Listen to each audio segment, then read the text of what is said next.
بسم اللہ الرحمن الرحیم۔ السلام علیکم دوستو۔ اسرائیل پاکستان سے 3283 کلومیٹر کی دوری پر ہے، جس کی آبادی 1 کروڑ سے بھی کم ہے، لیکن پھر بھی وہ اتنی کم تعداد ہونے کے باوجود دنیا کے دوسرے ممالک کے اقتدار، معیشت اور میڈیا وغیرہ پر کنٹرول رکھتے ہیں اور جب چاہیں ان سے اپنی شرائط منواتے ہیں۔ مگر اس کامیابی کو حاصل کرنے سے پہلے اس قوم نے ایک لمبا عرصہ مار کھائی ہے۔ آج آپ دنیا کی ترقی کے کسی بھی میدان میں دیکھ لیں، آپ کو اس قوم کے افراد سر فہرست نظر آئیں گے، اور کوئی شک نہیں، جو عالم ایجاد میں صاحب ایجاد ہو جاتا ہے، دنیا اس کا طواف کرتی ہے۔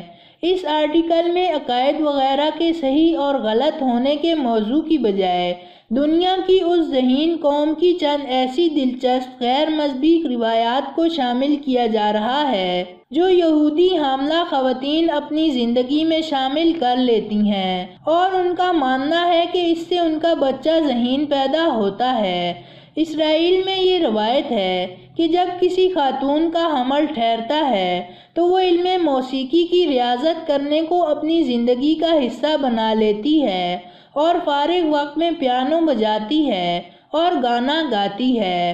ان کا ماننا ہے کہ اس سے ماں اور بچے دونوں کا دماغ تر و تازہ ہوتا ہے، سٹریس ختم ہوتی ہے، علم ملتا ہے اور جسم و دماغ کو سکون ملتا ہے، اور ماں کے پیٹ میں بچے کی بے تابی بھی ختم ہو جاتی ہے، جس سے اس کی جسمانی اور دماغی نشوونما بہتر ہوتی ہے۔ یہودی حاملہ خواتین حمل ٹھہرنے کے بعد میتھ کے سوالات بھی حل کرتی ہیں۔ ان سوالات پر مشتمل کتابیں اسرائیل میں عام فروخت ہوتی ہیں، جہاں انہیں میاں بیوی خریدتے ہیں اور پھر بیوی اسے اپنے شوہر کی مدد کے ساتھ حل کرتی ہے۔ ان کا ماننا ہے کہ اس سے ماں کے پیٹ میں موجود بچے کے ذہن کی ٹریننگ ہوتی ہے اور بچہ ذہین پیدا ہوتا ہے۔ حمل ٹھہرنے کے بعد خواتین کی خوراک میں اور خاص طور پر ناشتے میں بادام اور ڈرائی فروٹ شامل کرنا، اور رات کے کھانے میں مچھلی بغیر سرکے، مکس سلاد، بادام اور ڈرائی فروٹس جیسا کہ اخروٹ وغیرہ کو لازمی شامل کیا جاتا ہے۔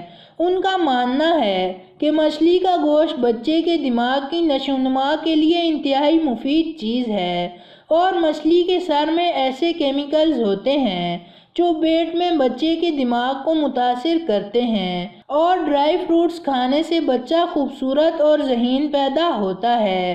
اسرائیل کی حاملہ خواتین کی ایک روایت یہ بھی ہے کہ وہاں حمل ہونے کے بعد خواتین مچھلی کے تیل کے کیپسولز کو اپنی روزانہ کی خوراک میں شامل کر لیتی ہیں تاکہ بچے کے جسم اور دماغ کی نشوونما اچھے طریقے سے ہو، اور ماہرین کا کہنا ہے کہ فش آئل میں موجود اومیگا فیٹی ایسڈ حاملہ خواتین اور بچے کی صحت پر کئی طریقوں سے اثر انداز ہوتے ہیں اور خاص طور پر ان کے دماغ کو توانا کرتے ہیں۔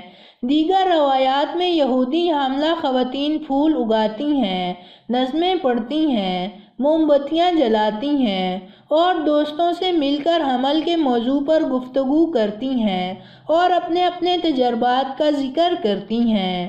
تو دوستو، یہ تھی ہماری آج کی ویڈیو۔ پسند آنے کی صورت میں لائک کریں اور اپنے دوستوں کے ساتھ شیئر کریں، اور مزید ایسی ویڈیوز دیکھنے کے لیے ہمارا چینل سبسکرائب کرتے ہوئے ساتھ موجود گھنٹی کا بٹن بھی دبا دیں۔ شکریہ۔